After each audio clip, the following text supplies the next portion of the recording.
Very good evening to all our viewers. Welcome to Monday's edition of the Evening Review. My name is Toivan Jabela, your host. Tonight on the show, we are excited to have the chairperson of the NFA Normalisation Committee that was appointed not too long ago by FIFA, that is Bisey Uirab, who is just here to talk to us about what the committee has been up to, what is the status of so many things. Chairman, thank you very much for making time. Thank you to you for having me here. Wonderful. Maybe for context first, give us a sense of what the mandate is of your Normalization Committee. Yeah. No, thank you for having me here, and good evening to our dear listeners. The NFA Normalization Committee was appointed by FIFA in the beginning of April. And that appointment, as I said, came directly from FIFA, the head offices of FIFA in Switzerland. And we have a mandate basically to do a few things at the Namibia Football Association. The first mandate is to run the daily affairs of the Namibia Football Association.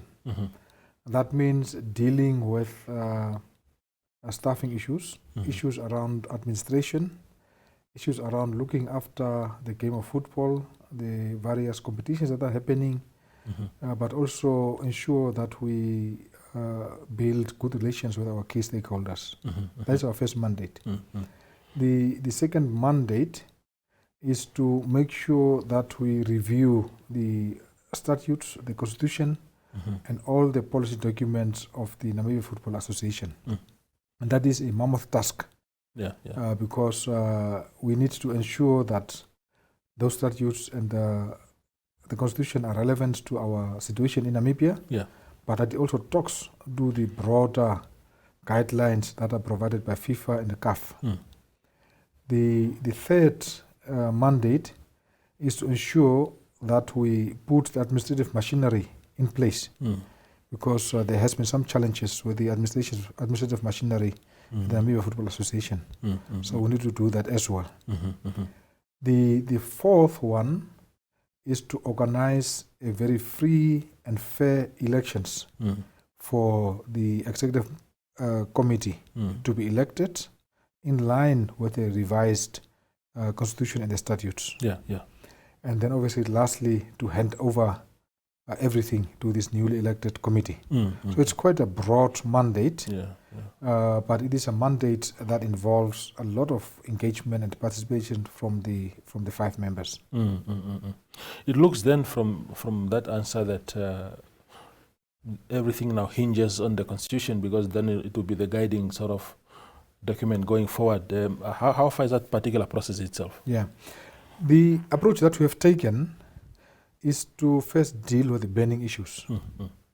Some of the burning issues are to ensure that we get the leagues going.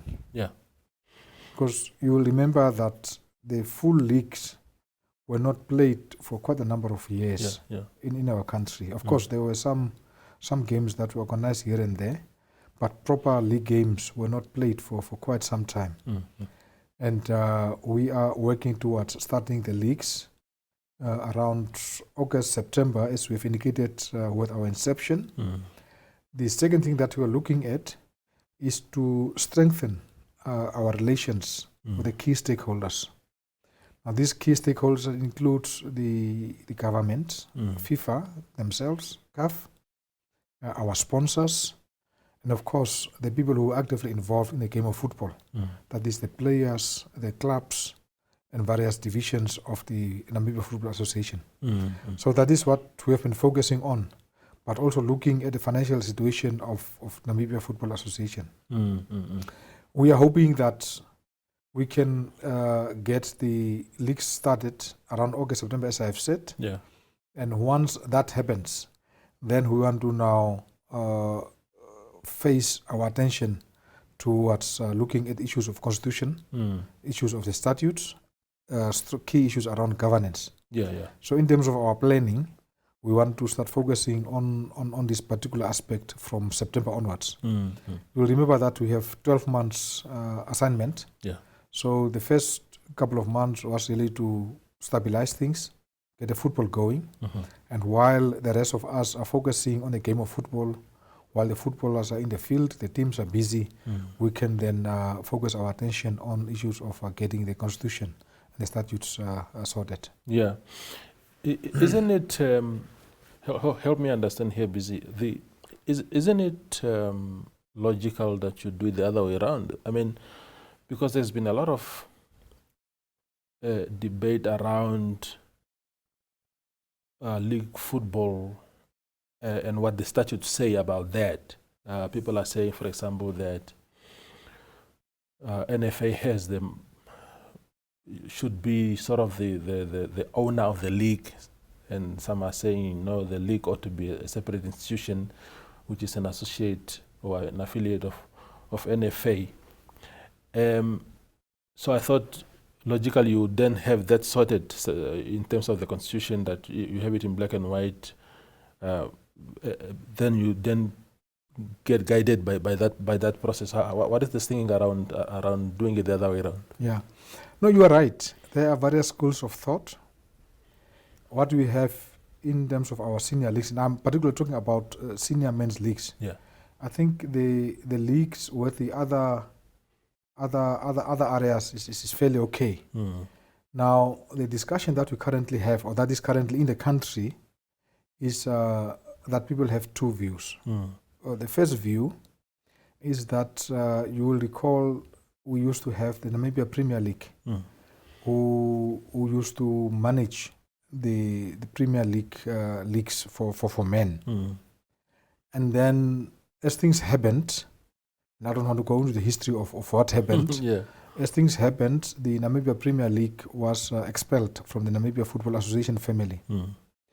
And the colleagues who were then involved with the Premier League, or at least some of the colleagues, I must say, went ahead to register a league that is independent from the Namibia Football Association administration. And then during that process, the Namibia Football Association formed a new league. That league is registered with the Football Association. It is under the management of the Football Association, and it must be played within the family of the Namibia Football Association. So there are those two schools of thought. The reality is, for us to now go through the process of first changing the constitution and the statutes to have a stand-alone league will probably take us a bit of time. But there has been a lot of pain and a lot of hurt during this process where NPL was expelled and another league was formed. And it is exactly for that reason, amongst others, that we were appointed to try and normalize things. And our approach really, and we are consulting widely with all the key stakeholders, is to go ahead with the current state of affairs in terms of a league that is managed by the association. It's a starting point.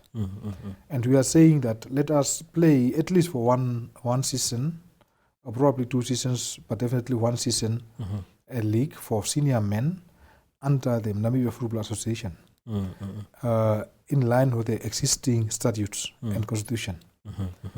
And while we are playing the league under the current legal framework, we want to normalize things.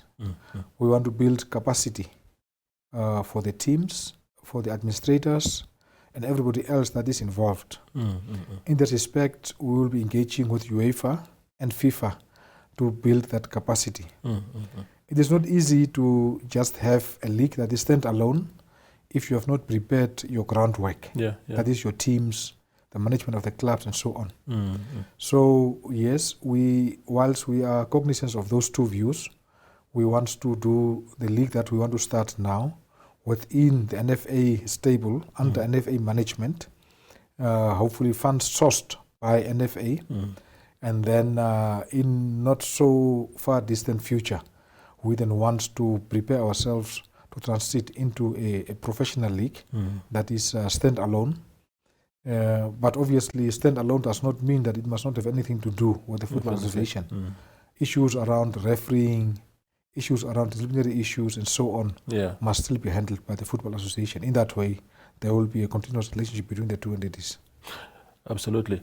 One of the things that I've seen that you were doing quite brilliantly as a Normalisation Committee was I've seen a lot of your correspondences circulating on different platforms, and there was this underlying intention of harmonizing these two league bodies. And one of the wordings that is always included in your correspondences is that people must come to these meetings with a mentality of a compromise, as if to say it's a give and take situation if we are to be on the same boat going forward. Are you then, following your wide consultations, going to have some sort of harmonizing strategy to sort of, because the divisions are really that there are people who are pro this league and anti this other one, and for football to be united, it looks as if they need to meet each other halfway. Is that sort of the strategy then going forward? Yes, we have been consulting broadly. We have been talking to, obviously, our members who belong to the Namibia Football Association, and we've also been talking to the colleagues from the Namibia Premier League, and also talking to other key stakeholders like government, the Ministry of Youth and Sports. We have been talking to our sponsors and potential sponsors. Our approach as the NC has been, we came into this role, we are given this responsibility to try and normalize things. And how do you normalize things? It's by engaging people. It's by getting different views. It's by understanding what are the underlying issues that has brought the Namibian football to where it is today. And unless one develops a good understanding of what brought us here, it will be extremely difficult to normalize things. Some people are of the view that we have no right to engage with those who have been expelled. And one of the reasons why we are here today, and I'm not saying that is the only reason, is because of that misunderstanding that was there, because of those problems, particularly at the senior men's league, that we are in a situation where we are. So we strongly believe that consultations with all the stakeholders is key. Let's try to narrow whatever the differences there may be is very key.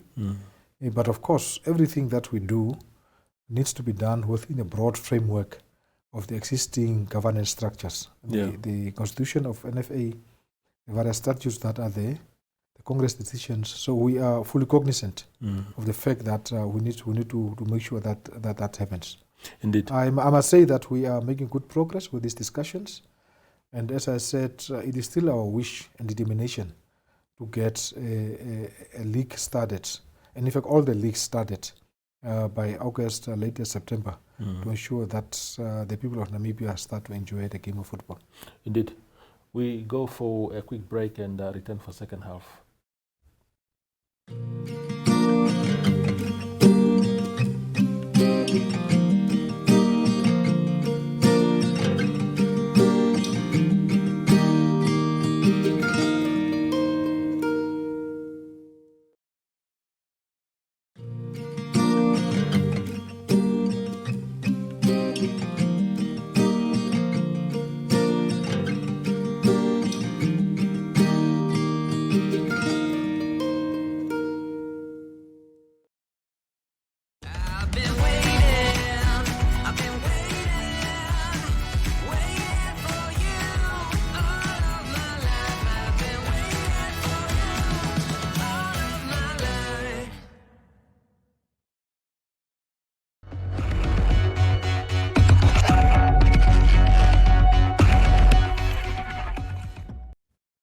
We continue our conversation with Bisey Uirab. Now, Bisey, what is you said one of the key pillars of your mandate is around the financial administration of the institution. What is the status there? I know that the government subsidy to NFA has really subsided in recent years, very, very small. Then there's, of course, a FIFA portion that comes through. I think there were matches, I think it's Chan, that couldn't take place, or we couldn't participate because of financial issues. What kind of picture can you give us of the finances of NFA? Yeah, one of the first things we did when we took office is to do a very quick audit, high-level audit, on the financial situation of the federation. Yeah, and we have found that we had made commitments to the tune of around 23 million Namibian dollars. 23. 23. Yeah, that is at least what we found. So Yes. I hope that was everything. Yeah. I hope there are no other things that are still hiding somewhere. Yeah. And these commitments had to be honored. And unfortunately, by the time we got there was no money in our accounts. So it was a very tough situation. Obviously, within the first few days of us taking office, we started to get calls from some of the creditors and everybody else. These creditors included football players who participated in previous games over the past 12 months or so, some service providers, some utilities, and so on. We are dealing with that. We are not out of the woods. At the same time, we have started to engage with potential sponsors. Yeah. Now, the sponsorship that we require, one can probably divide it into 2 or 3 different categories. First category would normally deal with issues of running the administration, paying the salaries, paying the water bills and other things, the normal administration. Yeah. And by and large, FIFA would probably take care of those, obviously to the extent that one works within a proper framework. And then you have the other sponsorship where you need to pay the games or the leagues and the competitions. And that would normally come from the sponsors, mainly national sponsors, from the corporates and to some extent government. And we are still engaging to make sure that we get sufficient sponsorships to do what we need to do. So as of now, it's still a challenging situation. We are not out of the woods, but we remain confident that with our engagement, the confidence building process that we're involved in, we could at least be able to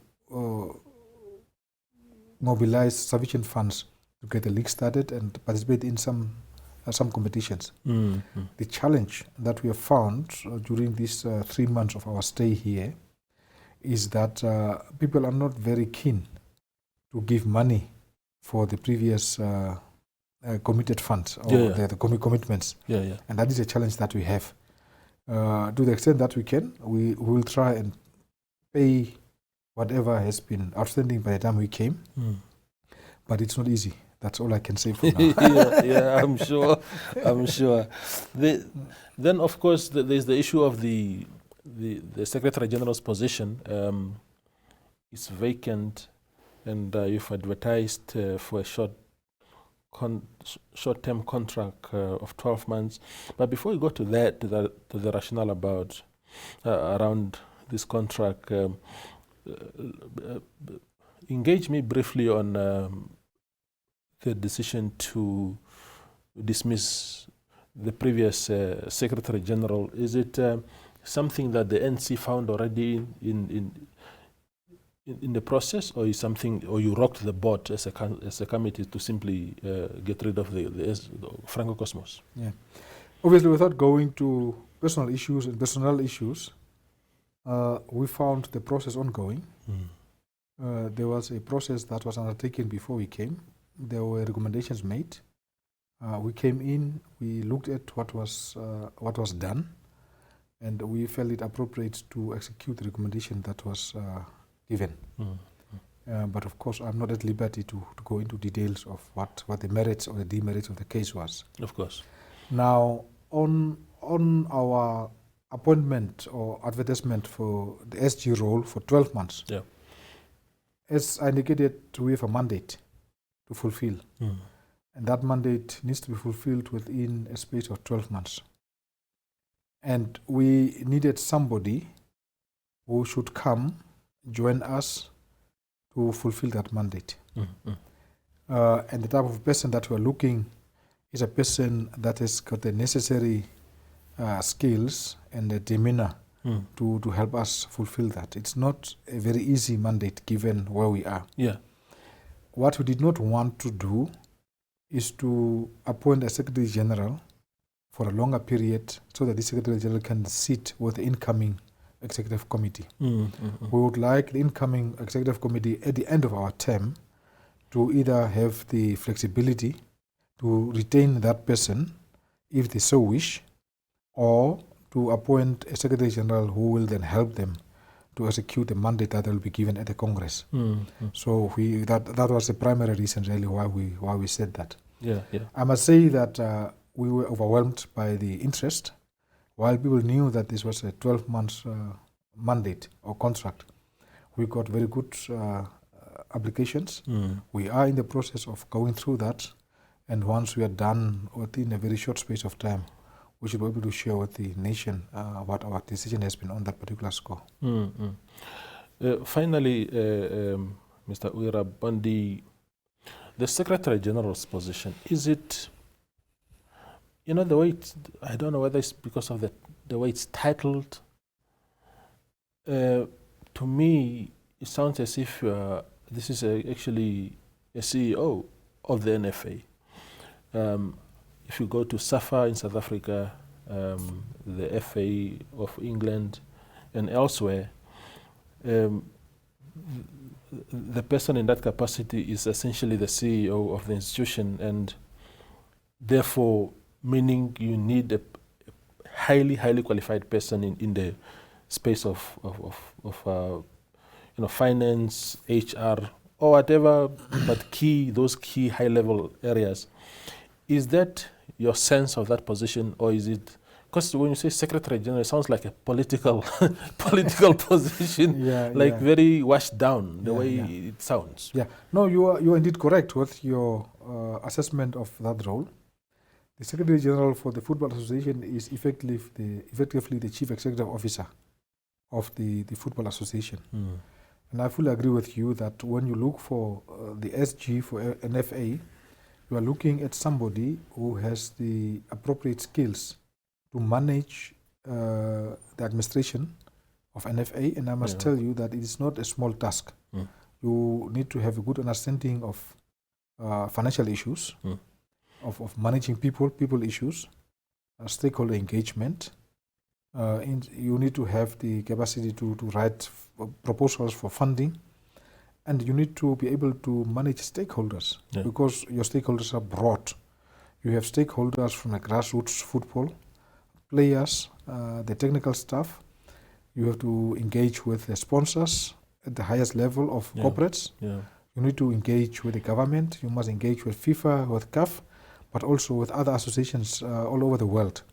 So it is a very senior position, and whilst it is required for you to have the necessary management and leadership skills, you need to also have appropriate understanding of the game of football. That comes as an advantage, as a benefit. Yes. So for us, the type of person that we'll be looking is somebody who has hopefully all these composite skills to be able to handle the challenges that are there.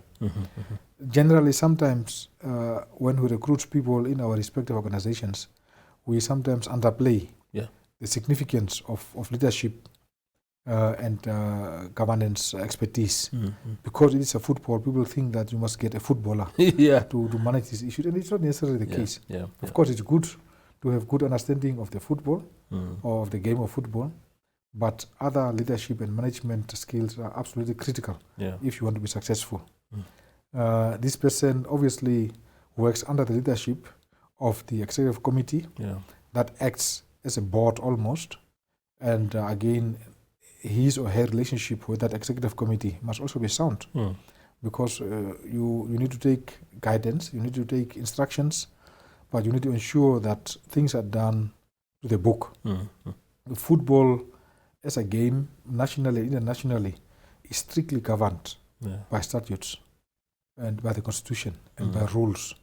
So whoever is the captain of running the day-to-day affairs of the Football Association must be somebody that is disciplined, who can read and who can behave him or herself to keep to what the statutes and the rules are saying. Otherwise, if you work outside those provisions, you are going to encounter some serious challenges. Absolutely. Mr. Uirab, thank you very much for making time and for reflecting on these things so well.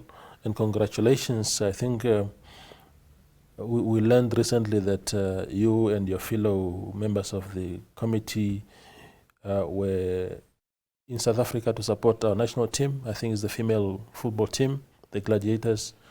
And you seem to have paid this trip on your own in your individual capacities. If it's true, the information that we had, that was very commendable.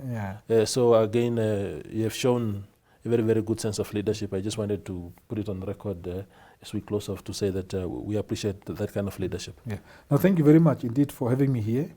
It is true that the NC went to support our guys. It was for the qualifications for CAF. Yes. So of course, AFCON qualifications. It is true that we paid for our own trip, both for the flights out there, plus accommodation. Again, because of the financial challenges that the Football Association was facing, we felt it inappropriate to put that burden on NFA to pay for our expenses. For us, it was also a learning curve. We learned a lot during that trip, and I'm very confident that our young men and young ladies who are representing us at national and international platforms are going to do well. Yes. So we remain confident, and we wish them well. Wonderful. Thank you, Mr. Uirab. Thank you very much. Yes. Okay. that was Bisey Uirab. He is the chairperson of the NFA, FIFA, and Nationalisation Committee. My English is gone. Normalisation Committee. Yes. Thank you for watching and good night. You're welcome. Thank you. Bye-bye.